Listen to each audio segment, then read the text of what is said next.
Welcome to A Fresh Face in Hell. I'm your host, Jonathan Evison.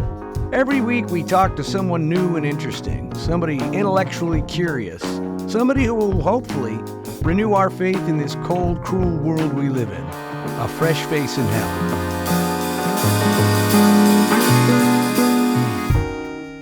As an aging Gen Xer, I'll be honest, I gotta say the world is changing a little faster than I'm comfortable with. Culture, technology, all of it's accelerating at a pace it's increasingly hard for my tired old ass to keep up with. Millennials, Gen Xers, Gen Alphas, go ahead and laugh at me, but I'm starting to relate to my 90-year-old mom who can't call me on her flip phone without dialing 911. She's still out there licking envelopes and driving to the post office, and I'm starting to feel like that myself.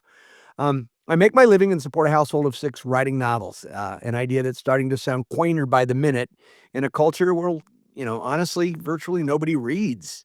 I do pretty good, and I'm super grateful. I'd be lying if I said it wasn't frightening, though, because while fewer and fewer people are consuming books or paying for them, the media gatekeepers are also just disappearing. And here I'm talking about the news outlets that used to vigorously cover books and feature authors and sing from their mountaintops. That's all going away. They're being supplanted by TikTok videos and IG reels, both of which are nearly, for me, next to impossible to navigate in terms of sorting out demand.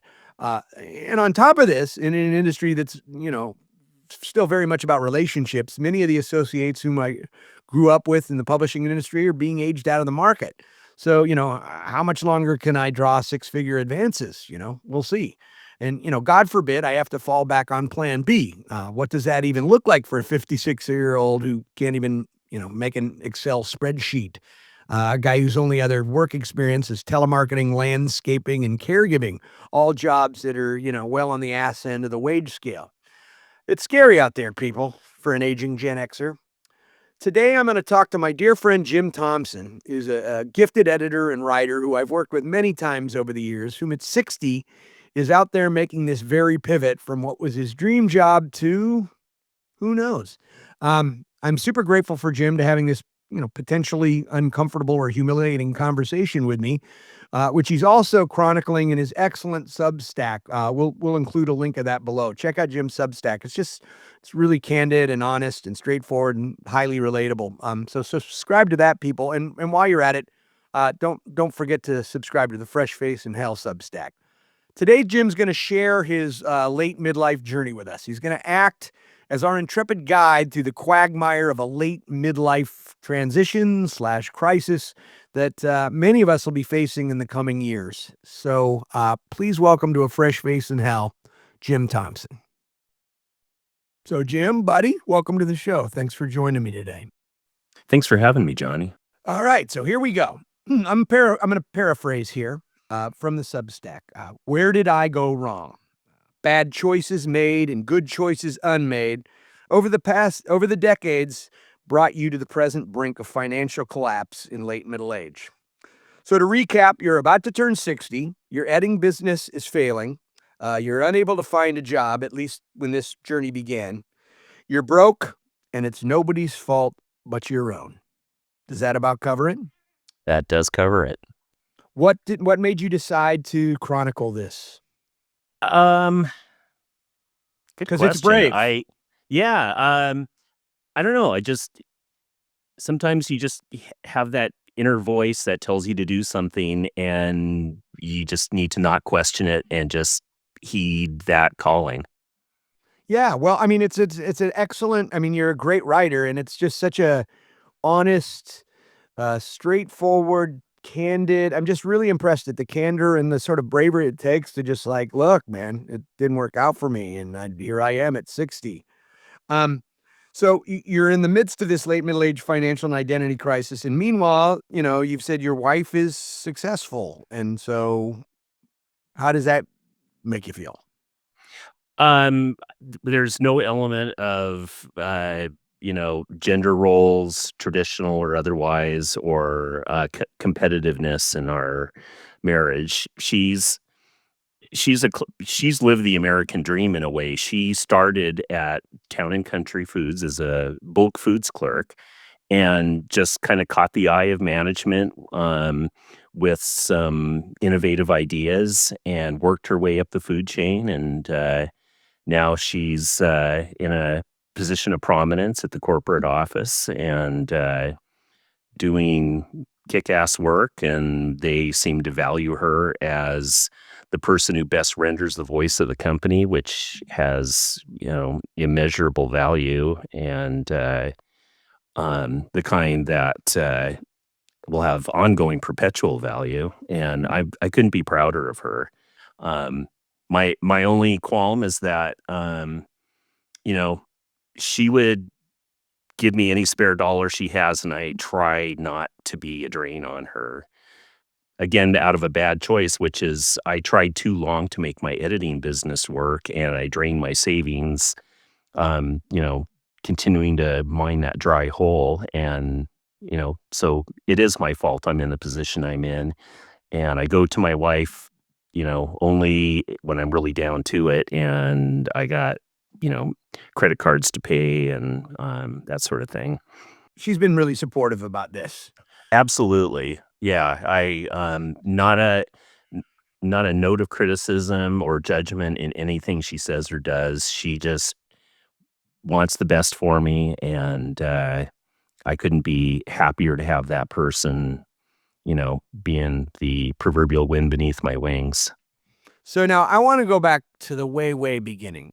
Okay. Like really just like formative years. Like, me and you both kind of went after our own version of the American dream, to use those to use those talents and you know, to follow vocations that, we wanted to make work. And like, so how does that work with modeling? Like my dad was kind of a bum, so like I didn't have a model of like what could this look like. I mean, the guy just wasn't around. So what I think it begins with you with your dad and his Yeah. business. Yeah. He was a great role model in that regard. His first career was in the merchant marine. He was a ship's purser, and he leveraged that when he was ready to retire after 25 some years, close to 30 actually, um, into becoming sort of a pioneer in his field, which was doing income taxes for Americans who worked overseas, which they had very unique tax problems. I don't think anybody back in 1970 when he launched that, I don't think anybody else was specializing in that. And it doesn't And sound sexy, but it kind of was. well, yeah, he traveled a ton and he went to really exotic places. And I remember as a kid happily going through his envelopes from clients and like, "Ooh, Abu Dhabi, Diego Garcia, Ceylon." I was just awash in colorful stamps and exotic cancellations, and it it all had a great element of mystique to it. And my dad's dream was for me to take over the business, and for whatever reason, I inherited none of his talents. He is a numbers guy, he's a fine tax detail guy, and I just was not gifted in that realm. And, um, early in school, I was always told that I had writing talent, and so I set my mind early on pursuing a life in some sort of creative field. And so I kind of turned a deaf ear to my dad's wishes, which later in the story I did come back and give it a go. Um, but he was a role model. He did it all on his own. He forged great relationships with personnel directors at the big companies that handled contractors who worked overseas, oil workers, construction engineers, so forth. Hell, in high school, I went to Papua New Guinea with him for 6 weeks, um, doing his clerical work while he handled clients in the field. And That's like, well, what kid can say that? I mean, you're an old friend, so I know your relationship with your dad was great, and your dad, you just feel like you had the greatest dad ever because even though he probably harbored some aspiration of having you take over the family business, he was always super supportive of whatever you wanted to do, right? But you just kind of didn't want to let him down. Exactly. His all-time favorite phrase, at least to me, was, "I just want whatever makes you happy." If he had a flaw, it was that he didn't know how to guide me well in that direction. He just sort of supported whatever choices I made, even if they were really dumb or impractical.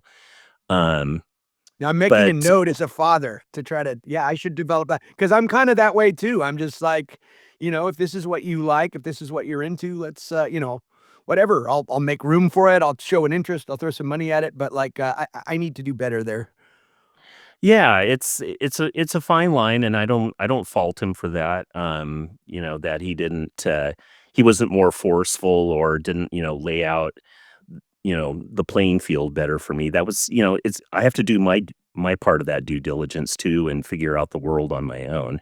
And what did he Um, know about that world anyway? You know what I mean? It's kind of exactly. exactly it's the opposite of, uh, tax work. I mean, it's like, we do a different kind of auditing though, you know? I mean, that's what your Substack that's why it's so fascinating is that it's just such a candid personal audit of yourself and your life's decision that it's so relatable. Uh, Well, the thing about getting to this age is you sort of lose any willingness to bullshit yourself, to self-consciously edit yourself, to worry about what other people think. You know, my life is what it is, and I own it. And if taking the ownership over that inspires other people and you know generates an audience, and I've gotten some offline messages saying, hey, I'm pretty much in the same boat. I really appreciate you putting out there something that still feels very personally humiliating to me that I have a hard time articulating. And if I can be a little bit of a sherpa to those people, that's wonderful. That's awesome. I mean, it really is. I mean, I'm listen, I'm not being hyperbolic. I think it's kind of heroic. So we get back to your dad. There came a point. Uh, Now I don't remember because I know you ended up kind of finding your way into the sort of menial jobs we all do as adolescents and early adolescents. But didn't you first give it a go with your dad or? Not at first. There was a period in the mid '90s. I'd gotten laid off from a newspaper job. I got my college degree in journalism, and I sort of set my sights on that career, which was, in retrospect, my first big mistake. I had no ability to see down the road and see the technologically driven obsolescence that was coming less than a decade later. But who Um, did? Now don't be too hard yeah, on yourself because I don't think any of us saw that coming, you know? right. Yeah, 1989 when I graduated college, I didn't have any idea that something called Craigslist would come along and overnight cut the legs out from under the classified ad revenue that helped made newspapers fat. That went from like 50% of a newspaper's revenue base to like 10% overnight. That's really interesting that it started with the classifieds, which is exactly right. People this the fall of the newspaper did not come because of, other news sources. It came because of classified ad revenue, you know? I Yeah, mean, and that and an inability to see that the internet was not a cute little add-on, that having a website wasn't just, "Oh, let's put a sampling of our, more interesting stories up there, and, people who want to can read it there." Newspapers were way too late to the revenue generating, potential of, news websites.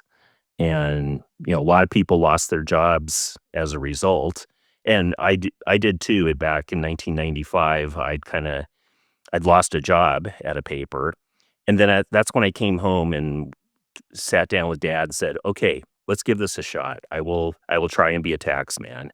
So he paid for me to go take the basic H&R Block preparer course. I had to do it twice because the first time was brutal. And then he tutored me, in to take the IRS enrolled agents exam. Um, so this all stretched out over 2 years. I did a lot of his clerical work in the meantime. I worked part-time elsewhere, and, anyway, the whole thing kinda crashed and burned, after 2 years because despite my best efforts, my head just wasn't I wasn't internalizing what I learned very well because I just didn't find it fascinating. You As a say your result, head, but I'm thinking your heart because that's what that really, you know too. what I mean? You have to Right. have this sort of hunger to, and Yeah. God, there's people out there. God love your dad, but I mean, like, there's a sort of bean counting personality out there that really responds to that. I feel immediately overwhelmed, and Mhm. I can't do it. Is it? Okay, go on. Yeah. So I took the IRS enrolled agents exam, passed only one of four sections. And at that point, I sat down with my dad and he said, I really appreciate that you gave it an honest chance. And I fully understand now that that's not where your heart is, where your interests lay. So I'm going to release you of, this dream that you succeed me in the business. And that was the upshot of it. It was a longer conversation, but at that point, I went back. I took a year and went and worked in Yellowstone National Park, and then I came home and worked at the Review when the Bainbridge Island Review, our hometown paper, when my dad uh, was diagnosed with a cancer that took him a few years later. And so, Yellowstone, was this part of the, I know that you were cleaning hotel rooms. Yes, Was that at my Yellowstone job. or is that the Motel 6 in Aurora? I actually I was hired to do a really interesting job, which was, um, I was hired as a payroll auditor, which means I would drive all over the park all day, every day, troubleshooting people's paycheck problems. So you Like were if using, in this particular instance, you were using that knowledge base that was Right. sort of I gifted to you by leveraged your my father. failed experience with my dad into a job I was probably equally unsuited for, but I did an semi-okay job at it. But, Well, it seems like most people that are gonna go try to work at Yellowstone for the summer aren't gonna bring that particular skill set, you know? They're just like, "I like to right. cut trails, and I like to wear khaki shorts, and I like to hike and, Yeah, commune when you with work for the nature," and you're vendor, like, "Oh, I can audit your payroll," so right, exactly. Most people were cleaning hotel rooms or, preparing or clearing food. There were horse wranglers, hotel clerks. Anyway, so when those people were mostly college students, and they went home, and I decided to stay on, and that meant that I would spend my weekends going down to like the Old Faithful Inn and cleaning 30, 40 hotel rooms a day for bonus money.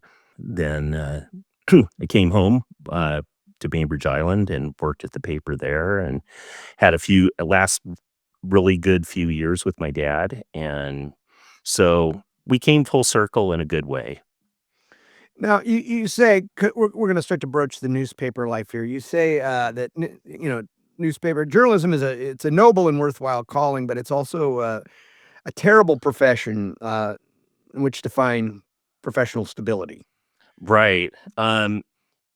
You really have to work your way up the ladder to make any real money, like New York Times level. Otherwise, you're basically being paid like a fast food shift manager. It's a And journeyman's career. yeah, Yeah, yeah. I like, mean, radio was that way. You had to be, you're reading the, the Farmer's Almanac in Lacey or something, and then you build your way up to right. Olympia and then into the bigger market. So that's how it works with newspaper. Yeah, I mean, you're putting Yeah. As a young person's hustle, honestly, it's a lot of nights and weekends. I don't know how anybody in a relationship or a marriage pulls that off, and I was a single guy at the time, so, you know, that life suited me even as it killed my social life, and, but, here's a classic example of how the wage structure runs into reality. I quit the hometown paper, the Bainbridge Review, when my rent went up. I was living above the theater, Linwood Theater on the island, and my rent went up about $100, and I was already at the top of the wage scale at the paper. You know, something had to give, and that meant that I had to move off the island and seek life elsewhere. So you were kind of a pioneer of what that is now epidemic. Like, I mean, like if you're a restaurant worker or anybody on the lower end of the wage scale, you can't live on Bainbridge Island. I covered that a bit in Lawn Boy, where we used to call when I was in landscaping, we used to call the Agate Pass Bridge the service entrance because we couldn't afford to live there. And like my brother-in-law has to staff restaurants here, and it's like he's got people commuting either from Seattle, taking the ferry over, or driving, 45 minutes from Port Orchard just to staff a restaurant. I don't know how, and it's really hard for me to watch, and I know it is for you too. I mean, we both grew up on this island in the 70s and 80s, and there was always a element of affluence to it, but it was not like it's just a great microcosm of late capitalism. I mean, we saw in the 90s the have and the have-nots really. We saw that divide, I think, a little sooner than some other parts of our country or, you know, places in our culture. And so you didn't give up on newspapering Mhm. at that point, but you moved off the island. And I did. you I quit w I quit the paper and I quit the paper and I took a job in, now here's how unforesighted I am. I took a job at a newspaper in the Bay Area, which is, as we know, about the most expensive part of the country, but also and you were probably like, "Hey, a job," right? I exactly. mean, Yeah, everybody it you was the get on this cycle, it's a treadmill, like right. Yeah, it was the best paying job at the time, but I didn't fully appreciate how the cost of living ran ahead of even that superior pay, compared to what I was getting on Bainbridge. And so that didn't last long. where was that, by the way? Vallejo, Okay. California, um, which is kind of on the outer ring of the Bay Area in terms of high cost, but still, it was more expensive than Bainbridge at the time, which was we're talking 2000, year 2000. Tell us about I wanna know about the life of a small town newspaper because as you were kind of a journeyman in this respect. I mean, you worked in Yeah, a number of papers, and, I mean, you're not necessarily doing, but you're not a Watergate whistleblower necessarily or, I mean, talk to me about, like, some of the I mean, I remember I tried to get a job at a small paper once, and my plan was, I went and I made a story. I wanted to write sports, so I went out to South Kitsap, uh, in Bremerton, who had a great high school, they had a great prep baseball, like, dynasty, so I went out and I remember this is 30 years ago, f it I interviewed the coach, Elton somebody, and, like, did this sorta expose on this powerhouse baseball program. Nobody ever I think I included my thing that was in Lawn Boy too, like me, like, "Kid, what are you sending me this for?" And I mean, I'm gonna put you on the phone and try to telemarket here, we're not looking for, this isn't the golden era. But tell me about a little, what are you doing? um, I I did some in-depth pieces I was really proud of, but those were we have a term for it, gathering string, which means you cover the stories on your beat. Like if you cover City Hall, you've got to go to all the city meetings, often in the evening. So that's a life killer right there. I've been there. Um, yeah, and you're covering the story that you have to write about after you get back to the office following the meeting, but you're also trying to, hey, this could be an interesting project down the road, an investigative piece maybe, or at least a really compelling feature. So you're doing that at the same time. So I would come back from the office right till like 10:30 at night, file my story before deadline, and then spend another hour or two in the office working on my string gathering projects. So I because you got to feed the beast constantly. It is, there's literally it's like good story. What do you got for me now? There's it never ends. It's um And this is an so era where this is the age of the microfiche still. It's not like you can yeah. gather information on the internet or use AI. I mean, like, you gotta beat the street, get up, drive. You may have to drive 60 miles or something to get an answer, just to ask a few questions to somebody, and that person may not even be central to the story. That just brings you to the next. Yeah, I spent a lot of time in basements at city halls and county courthouses going through dusty old files. Um, you know, we call it shoe leather work, and But it's that's what it kind of was at the exciting, time. right? I mean, I Yeah. know it's sort of dull. I always, I'm not, you know me, I kind of hate research. I've gotten really good at learning how to cut corners, and that's mostly by just interviewing the experts. But like, you couldn't do that. I mean, you had to have a paper trail of you couldn't base anything on hearsay. So you had to literally go around in these archival situations where it's literally like open the thing, blow Mhm. off the dust, and like go through some 3 by 5 cards and like Yeah.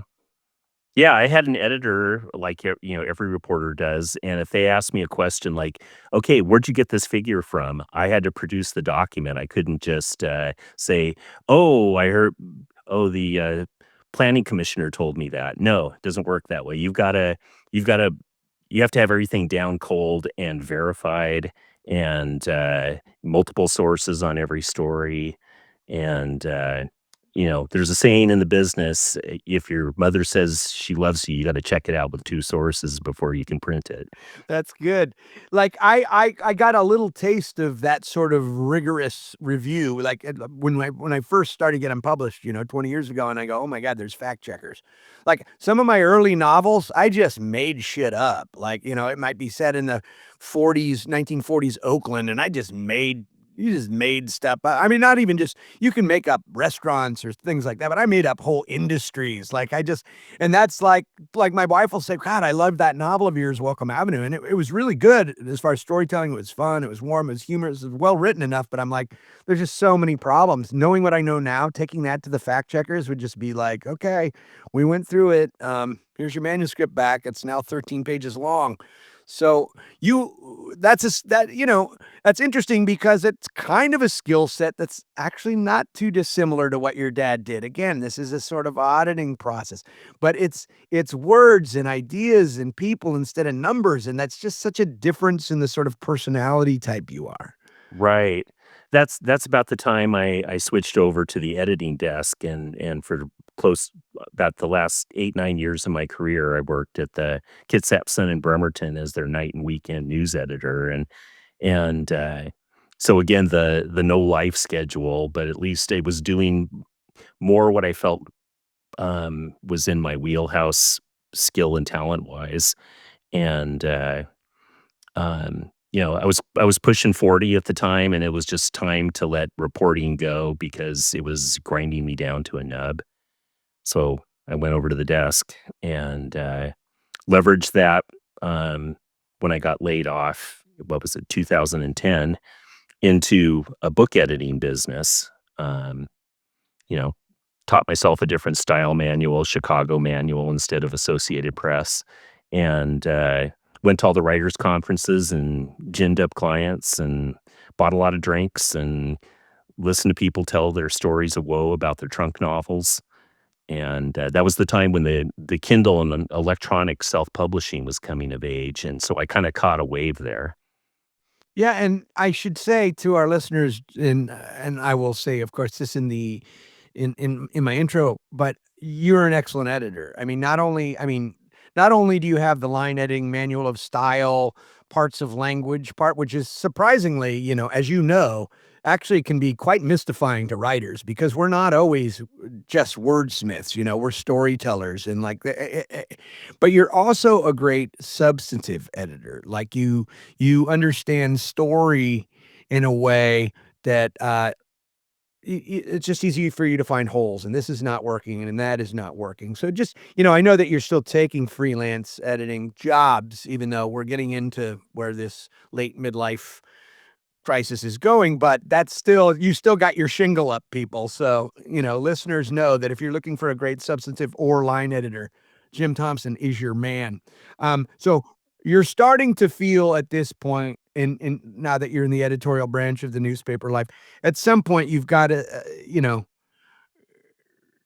so you're still you're doing the fiction and nonfiction editing on the side, but you're still editing for the Sun. At what point did you realize the writing was just on the wall for not just you, but for kinda print journalism? Well, the the paper I work for, the Kitsap Sun, it was owned by Scripps Howard, that's the parent company, and they made it clear about more than a year before I was let go that they were going to save costs by consolidating all page design and editing functions in one place, and that was in Corpus Christi, Texas. Now, the Sun was a union job at the time. I was a member of the Pacific Northwest Newspaper Guild, and in Corpus Christi, no union because Texas. And, so I was invited to reapply for my job at about a 30% discount. And, of course, that was, nothing I was gonna take advantage of because A, Corpus Christi, and B, I would have to rent a room in somebody's attic or something. I think capitalism's a bitch. That's what we're all kind of being asked to do now is like do the same job, do more work, and get paid 30% less. But luckily for you, you caught a wave with the editing. So like Yeah. you were while the wave of the death of journalism is crashing down on you, you caught a breaker going in the right direction this time.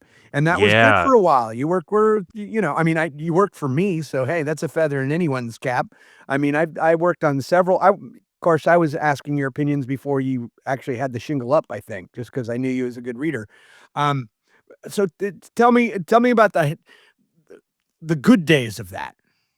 I would say it took me about 2 years to get my legs under me, and thereafter, for about a 6, 7-year stretch, I was just, I was able to keep a steady calendar. I learned how to charge what I was worth, and for a while, people were paying that without, um, trying to negotiate me down to the ground, That was my next and question. Like, how did yeah. you do with that? Yeah, so I managed to, more than replace my newspaper income, plus about, I would say 20, 30% through about 2018, 2019, and, then things became a little more erratic, but it seemed like for every mysterious fallow period I'd suddenly be swimming in jobs. I That's I the live gig off economy, right? It's feast or Yeah, you famine, yeah. when you live off referrals, you're so dependent on what the tide brings in, and, you can hustle and work all your friends and, work every writer and editor you know. "Hey, you got anything to throw my way?" Um, but still you're dependent on what comes into the inbox or what doesn't, and more, there were these periods where nothing was coming in, and I'd have to dig into my not substantial savings and finally got to the point where I was routinely running out of money. While I probably was too stubborn about trying to make this business work as a full-time hustle when the writing was on the wall for it. People writing and editing become so devalued that it's just, unless you worked for a big publisher and you're kind of your name is broadly known in higher echelon circles, it's a brutal way to make a living. Yeah, well, so is writing the books, to be honest with you. I mean, like, I got 6 mouths to feed, so it's like, if I was a single dude, I figured out, I'd probably be, no kids, I'd probably be sitting on a couple $1,000,000 and I'd be living above, I'd be an expat, probably living above my favorite pub in Belfa or not Belfast, but in, somewhere in Ireland. Uh, but yes, it's totally devalued. I mean, everything you describe now, like what you're saying right now, almost every creative I know is going through that. Everyone I know in advertising, in publishing, in music kind of saw it coming once Napster came along and you could no longer monetize a record release. Now you had to go out on the road and then, um, so it was always I mean, it's feast or famine. Like, and that's how it is for me. I get paid twice a year, right? We get a bunch of money and I'm like, let's go on vacation." And then, it's like, sorry, no dessert tonight." Um, so but then a job came along. I'm talking about the commercial publishing, right? Like where you actually landed a job I as an actually did, and that was a real eye opener in terms of understanding how that world works, because so little of what I did was actual editing. What I did instead was take a ton of meetings that often didn't require my input, and I wasn't often even addressed in those meetings, but I had to attend them. Um, a lot of spreadsheet maintenance, a lot of reviewing other people's work, um, and actually doing line editing on the books I was assigned was very close to an afterthought. And I would often have to do that on my own time. And as an older person, I had a very difficult technology adaptation curve. I remember my manager, who's about 25 years younger than me, said something to the effect once of, "Well, most of us fell out of the womb knowing Windows," and um, I didn't know much about Windows because I always worked on Apple computers. So I was learning basic, computer skills while people in their 20s and 30s who were hired alongside me were, leaps and bounds down the learning curve because the technology was not unfamiliar to them. So I'm going to talk a lot about this very subject in the intro. And this is like, I mean, this again is so highly relatable to us in Gen X. Like, I mean, I utilize my 8-year-old for tech support. Like I bought some concert tickets recently and I was like, what happened to them? I thought they disappeared. I just feel like such a helpless old man. I'm like, I just paid all this money for these tickets. And I'm like, I'm keeping it quiet because my wife doesn't know about it. Uh, I'm like, "Well, it's for her." And I'm like, "Where did they go?" I'm afraid because they wouldn't, like, look, I just wanna print out the tickets, right? I just wanna do it. I wanna hand the guy a ticket, and I could do even the printing, what that involved with me, because my printer doesn't sync with my computer. I have to, like, send an email to Office Depot and drive down there. I'm so old school, it's just pathetic. The world is accelerating so fast. I feel like it's just completely passed me by, but I can hand the phone to my 8-year-old. She got it all figured out. She got me the app. She found it, I mean, it was just like, and she was just like cool as a cucumber the whole time, whereas I was just like smoke coming out of my ears. It's just, I think that the younger generations need to, and I talk about with my mom too, like, because she's even worse than us. I mean, literally, there was still horses and buggies. They weren't, there was automobiles too, but I mean, some people were still using buggies and stuff when she was, in her formative years. So that's what really kind of, you think you got your job where it's your talent's gonna be appreciated, but you get there and it's so sort of corporate and your tasks are so Yeah, nebulous that you're doing less editing than ever. right. I spent a lot of nights and weekends going back through tutorial videos trying to teach myself, you know, on my own so I could catch up come Monday morning. But obviously I was behind the curve to the point where they just decided, you know, we need to let go of the sunk cost and let you go. I think they just felt like I was never going to get up to speed in a way that justified their investment in me. Oh, all I can do is sigh at that. That just is such a, I feel like, a familiar story to so many of us that, like, here's probably the most gifted editor on the staff, but, like, yeah, can't do the spreadsheets, like, I loved it when I found Chuck Adams at Algonquin. He was, like, 70 at the time, like, he was one of the oldest editors in the business. He'd been around forever, he was a legend, but, like, I was so grateful that he didn't use track changes. Okay, I can use track changes now, but, like, this is only, like, 15 years ago, and he was like me. He would FedEx me my manuscript, 500 pages, and it would be all marked up with red ink, and I was like, "God, thank God." But eventually, like you, I had to learn how to catch up, and I know people are gonna laugh because, yeah, track changes, self-explanatory, really easy, but it intimidated the fuck out of me, and I'll tell you what, I mean, I was so bad at navigating that at first, I would erase parts of chapters. I was like, "Oh god, what did I just do?" And luckily they had the original saved, and it's just that's just so freaking baffling. So you got let go from, we won't use the name of the publisher, but it's a commercial publisher, and then you kind of fell back into trying to drum up more freelance work, right? Right. Yeah. What followed were several months of, doing some heavy pick and shovel work to resurrect my business. And meanwhile, I did occasional contract work for Amazon for a couple of small publishers. At one point, I was just a couple of years ago, I was doing fairly steady work for a Christian publishing house. Um, and but eventually, the contract gigs, as well as the one-off gigs, started to get drier and drier. Um, and I in pursuing something like that, I wound up running out of money.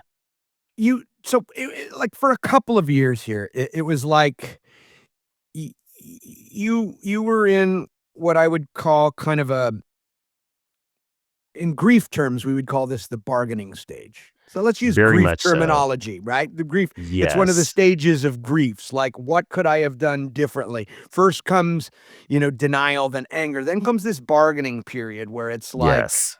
you start asking yourself questions such as like, what if I'd done this instead?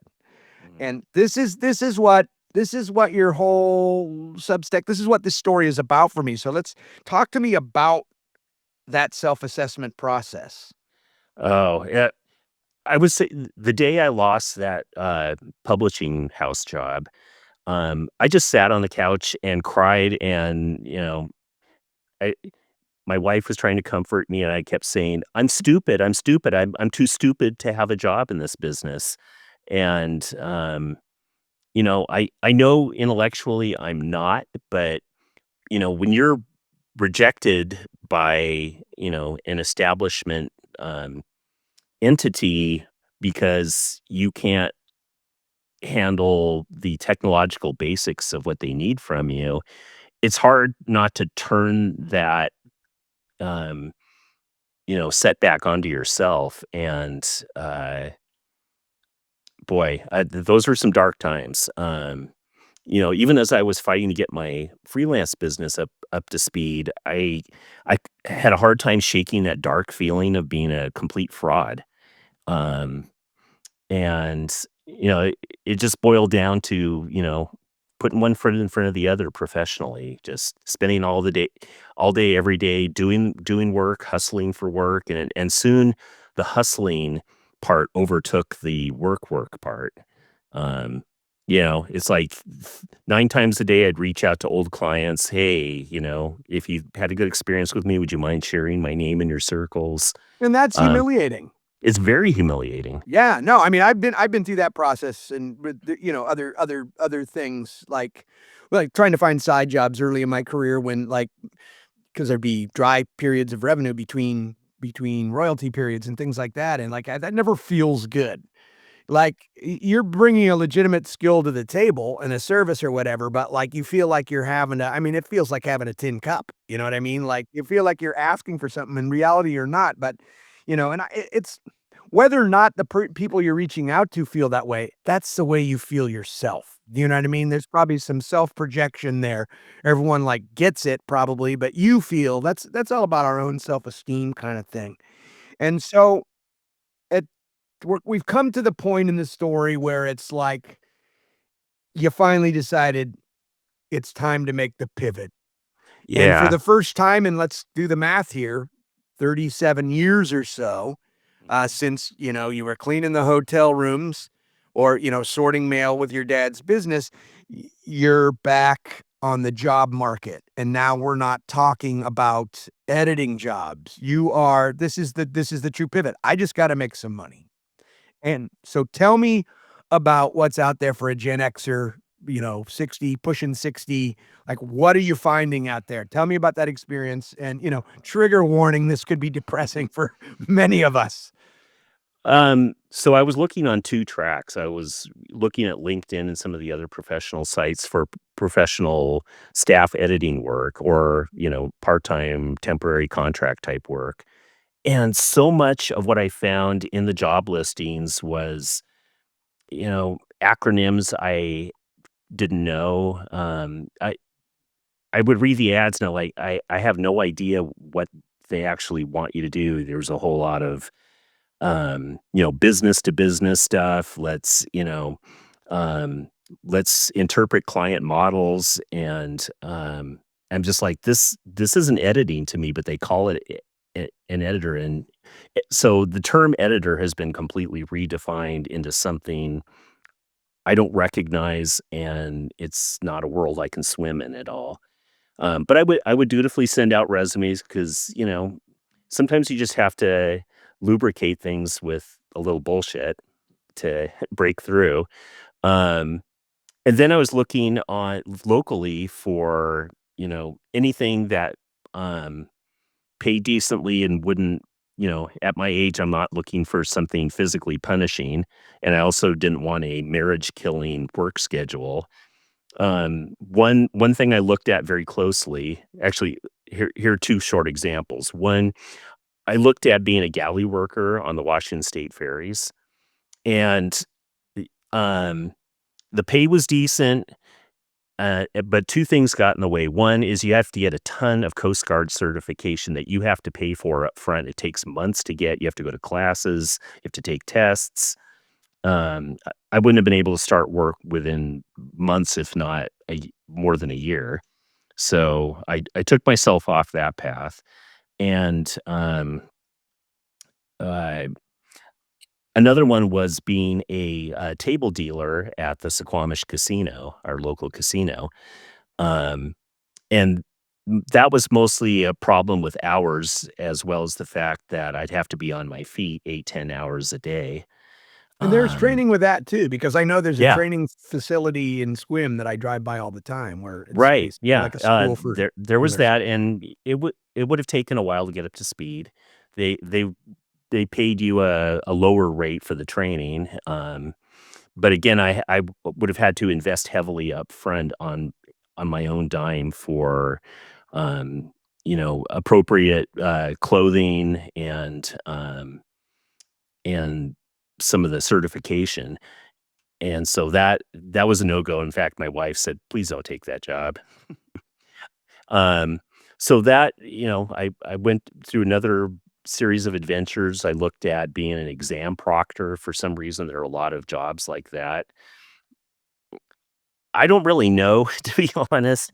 Um, Apparently, it's for government workers who have to take tests, and there's mostly what you're doing is administrating a very complicated computer setup and troubleshooting it, and it's not like okay, pencils down, everybody. It's yeah, that's what I thought too. And that's again, that's my age, colliding with reality. I had a very, 1970s, 1980s idea of what that job would be. So finally got to the point where I answered an ad for a company that contracts with small post offices in uh, uh, smaller towns, and two of them are Kingston and Port Hadlock, and I live in Kingston. Um, So, I was hired without too much fuss. They, had to do a back drug test and a background check, and I actually had to get to the point where I I wouldn't even said, pass the drug test. So I well, mean, yeah, I said, I you will find THC in my system," and she sent me back a note that says, "That's okay, we're mostly looking for meth and heroin," and it's like, "Okay, well, I'll work up to that." No, um I don't take the hard stuff, so I got hired. I'm in training at this point. Um, so you said but at first when you got this, in some ways, it was your ideal job, like you were getting paid to go to yeah, therapy.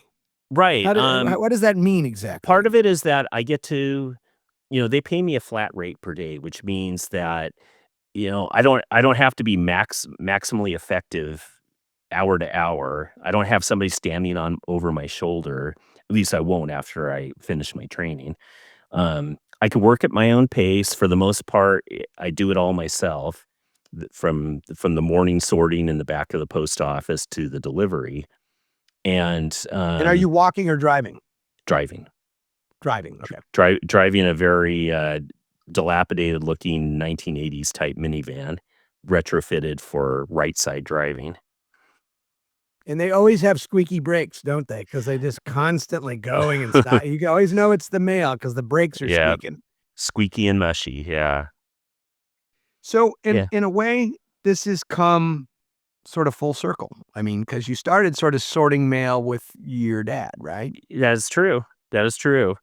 And, it's sort of I had a bittersweet epiphany about it, and I wrote my last, couple of Substacks about that, where I realized I've reached the end of my living as somebody who, um, gets to employ his own critical judgment, his own, creative flair. Um, with the post office, there's no creative problem solving. You learn a process and you follow it or you don't follow it. Um, And if you and don't follow it, you're not gonna right, last. yeah, exactly. You start So I'm rerouting. yeah, You're like, it's "Well, it, I just it's thought if I skipped over to this side of town, it might make," Yeah, but they tell me that once you get it fully up to speed, you get all the routines down, you can just sort of downshift your mind and, people are telling me I listen to podcasts and audiobooks when I drive and, I just I put my mind in this pleasant sort of 3rd gear place, and that really appeals to me. I'm past the point where I can handle somebody constantly looking over my shoulder, either in the cyber world or the real world. Um I couldn't stay at a job where I was constantly being measured and assessed and weighed. Um, so yeah, I get to go out and do my thing, and some days it'll take 6 hours, some days it'll take 8, depending on the volume of mail and packages, but I get to do it however I wanna do it. So you Um, still have some modicum you still feel like it gives me a you're a little cog in this dignity. larger machine, but you still feel like you still have some modicum of self-freedom. You can still Yes. dictate the terms of your job, and, like, if you get it done quickly, then you have your and like you said, you have a little bit of personal space that you wouldn't have in a cubicle necessarily. Yeah, absolutely. Everybody else is doing their own job. People aren't worried about what I do. Um, and so far, the people I've worked with are very nice. And just the other day, they put me onto all Kingston routes, so I've got a 4-minute commute to work, which is nice. And I can do this. That and editing on the side with whatever comes in. I've given up the hustle part of editing. I'm not looking I'm not gonna make myself crazy trying to, um, you know, drain well water out of a dry hole anymore. Um, It's kind of a so relief, hopefully isn't it? it When is, you it give up that is. sort of striving, it's gotta I mean, I'm just imagining I haven't given it up yet, God for Yeah. I'm going down with the ship, but this is actually all very heartening to me because it feels like, there is life after what I mean, just the relief of not having to feel like I mean, just getting a paycheck, you know what I mean? Not having that be, uh conditional on Yeah. your performance necessarily, or getting a break, or getting lucky, or going through the fallow periods or the rich periods, like, just a sort of Yes. steady it sort of suits where you are in life. I Yeah. mean, headed towards retirement eventually, although nobody gets to retire before 80 these days, I don't think. I was looking at my Social Security, which, by the way, I took a screenshot of in case, like, Doge gets in there or something like that. I've got proof that I'm worth about, like, $700 a month at this point or something, but, well, fuck, Jim, thanks for I mean, I don't know, like I said, man, it took a lot of guts to have this conversation. I think it's fascinating, I think it's hopeful, and I just think it was really interesting, and I thank you for going Mhm. through this whole self-assessment, do you have any do you have any parting epiphany? Just, you know, if I were talking, say, to my let's say I have a stepdaughter who's 27. If I were having this conversation with her, I'd probably end it with, "Don't just look at the job as it is now. Look at the industry down the road." Um, she dreams of having she's kind of a social justice warrior, and she dreams of working in nonprofits and helping people directly, and eventually, you know, becoming the sort of person who makes policy for that. And, I would just say, look look at the structure of the thing. How is it financed? Where does its money come from? And is that source sustainable? Yeah, and where Um, you now you have to consider AI, like, yes. ASAP, you know what I mean? How many Yeah, parts of this job can AI just make? right. AI is coming for writing and editing. It already has to some extent. And I would just say, because I wish I'd given myself that advice, look down the road. I think maybe it's just a bit of a personal conceit, but I think if I had an all the way open eye about journalism back in 1989, I might have made some different choices.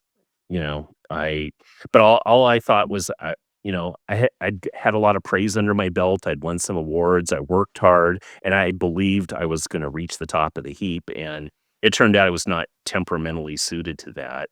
So part of it is a self-assessment. Part of it is an assessment of the field in front of you. And I could not see, a foot past the starting line. And I wish as a That's young great person advice, I had but been God, gifted for it's that. kind of brutal, right? It Like, is. yeah, like I it's I probably you're would have waved basically off asking anybody. us to look beyond our dream. It's a hard pill to swallow, right? See your dream, now look beyond it. The 24-year-old me would have totally waved off the 59-year-old me and said, "Yeah, yeah, yeah, you're right, whatever. I'm looking for something that stimulates me, and this feels like it stimulates me." And that's where I was at that time. At least you didn't say what our parents' generation largely would have said, which is like, have something to fall back on. Because that's no way to go after your dream. Like, because if you only go after it halfway, like I wouldn't have a living as a novelist if I'd have gone after it going, well, but I'm gonna keep one foot in advertising it all. You know what I mean? You gotta go all in. That's great advice. People look at your dreams, but educate yourself, look beyond them. Jim, thanks so much for joining us today. He is Jim Thomsen. I love him. He is just one of the most candid. I don't know. Check out the Substack, man. I think many of you will find it relatable. Anyway, Jim Thomsen, thanks for joining us and being our fresh face in hell today. Thank you, Johnny. A Fresh Face in Hell with Jonathan Evison is brought to you by Fresh Face Pods and produced by Jason Botkin and yours truly. Check us out on Instagram, YouTube, or at our website at freshfacepods.tv. Don't forget to subscribe to our newsletter for updates and special content. And if you love the podcast, by all means, run out and buy all of Jonathan Evison's award-winning novels wherever books are sold.